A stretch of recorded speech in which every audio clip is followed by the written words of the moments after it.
2020 मायथाइनि 27 जानुवारियाव जोंनि जा थामथि बर' एकर्ड जाय बर' एकर्डखौ जोङो सान्तिनि एकर्ड होननानै मिथियो। बे सान्तिनि बर' एकर्डआ दिनै 4 बोसोराव आगान होबाय। 4 बोसोरनि जोङो दिनै मोनसे रंजानाय सान हिसाबै बा एकर्ड डे हिसाबै जोङो दिनै बेखौ फालिदों आरो बेखौ दैदेनदों दुलाराय बर' फरायसा आफादा, जेरावहाय बर' साहित्य सभा, राजखान्थियारि आफाद, गासैबो माने माहारियारि बादजों सोमोन्दो थानाय सुबुंफोरानो दिनैनि बे हाबाफारियाव बाहागो लादों। गतिके गोजोननाय मोन्दों।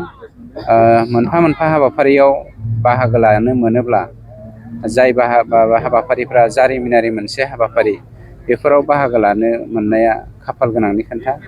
गतिके बेनिख्रुइ साबसिन सम आरो थासारि मोननो हाया होननानै आं मिजिं खालामो। बिटिआर एकर्डआ 3 बोसोरा बुंजालांबाय, 2 बोसोराव आगान होबाय। दा बे बिटिआर एकर्डनि जिथु दफा मावफुंनाय बिनि सायाव नोंथांनि नोजोराव? मावफुंनाय मावफुङिखौ लानानै अपजिसना गोबां बाथ्रा बुङो, जेरै हमनानै ला साख्रि होनो हायाखै, हमनानै ला एक्सटेनसन जायाखै, बेफोरबायदिनो गोबां बाथ्राफोर। दा एकर्डआ आसाम आन्दलना दिनै बेसेबांबा बोसोर जानायनि उनाव बे एकर्ड इमप्लिमेन्टेसन जाजोबाखै।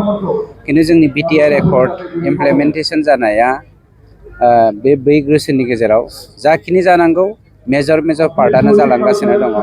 खिन्थु खम समनि गेजेरावनो 100% जाजोबनाया गोरलै खोथा नङा। अब्लाबो मावनांगौ खामानिखौ जों मावदों। अपजिसना बखिनांगौ खामानिखौ बखिखागोन, बे अपजिसननि दायित्व। आं बेखौसो खावलायगोन नोंथांमोननि मेडियानि गेजेरजों, बिथांमोना पलिटिकेल सार्थनि थाखाय जिखिनि बाथ्राखौ बुंदों, एसेमब्लियाव फैनानै सैथो बाथ्राखौ डिबेट खालामनानै एसेमब्लिनि गेजेरजों जनसाधारननि खाथियावहाय थांनाया साबसिन। बेखौसो आं नोंथांमोननि मिडियानि गेजेरजों अपजिसनखौ खावलायदों।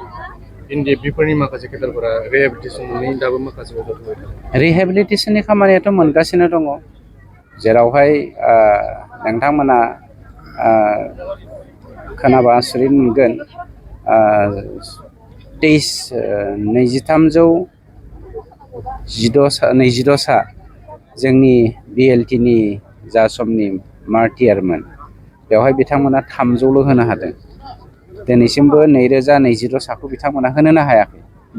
जोंनिया 3111नि गेजेराव दिनैबो जोङो 200 होगोन। दाखालि 197 होबाय, बिनि सिगां 40 होबाय आरो जों पर्यायक्रमै होलांगासिनो दङ। जाय खामानिखौ बिथांमोना गावसोरनो मावनो हाया, सिस्टेमनि गेजेरजों बिथांमोना गावसोरनो थांनो हाया, गतिके जोंखौ बुंनाया बे स्वाभाबिक आरो जों वेलकाम बानायो। जोंहा माबा मोनसे गोरोन्थि मावदोंब्ला बेखौ आसि थुनानै होनो हादोंब्ला जों मोजां मोनो। जों बेखौ सोंखारिनायखौ गाज्रि मोना। सोंखारिलायनायनि गेजेरजों पजिटिभलि जों आवगायलांनो हायो।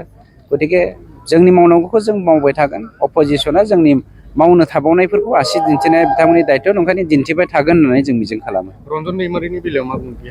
रन्जन दैमारिनि केसआ अलरेडि सोलिगासिनो दङ आरो बेनि खामानिखौ जोंनि सरकारानो मावगासिनो दङ। गतिके जों दल दामनो नागिरा। गोबां मानसिया दल दामलाबायनानै गावखौ सिनायथि होनो नागिरो। बे मुर्खनि सिनायथिखौ जों खालामनानै लाया।